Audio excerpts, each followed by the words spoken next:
প্রিয় দর্শক, আসসালামু আলাইকুম। দর্শক, আপনাদের প্রীতীয় শুভেচ্ছা জানিয়ে শুরু করছি আমাদের আজকের প্রতিবেদন।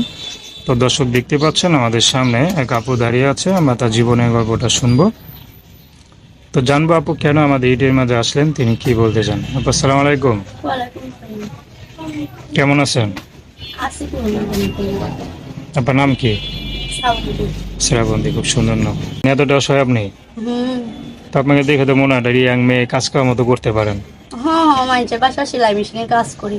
তো এই টাকাটা কি করেন? 200-300 টাকা পাই, ওইটা সংসার করে দিতে লাগে। কেন, সংসারে বাবা আছে না? আবার নেশা করছিল, বিয়া করছে। আম্মু আছে আর একটা ছোট ভাই আছে।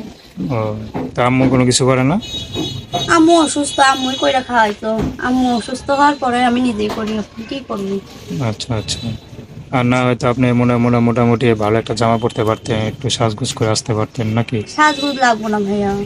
শুধু মনের মতন একটা মানুষ পাইলে যে 5 ওয়াক্ত নামাজ পড়াইতে পারতো আর সারা জীবন ঘরে থেকে বাড়াইতে দিত না। তার মনে করুন ইসলাম মুসলমানের মেয়েরা যেভাবে থাকে ওইভাবে মানে থেকে ইসলাম না। অনুযায়ী চালাবে আপনার, না পর্দায় রাখবে তেমন একটা কথা পড়ছেন? রাখবে। এরকম থাকলেই হইব, সাজগোজ থাকা লাগবো না ভাইয়া, নামাজ পড়াইতে পারলেই হইব।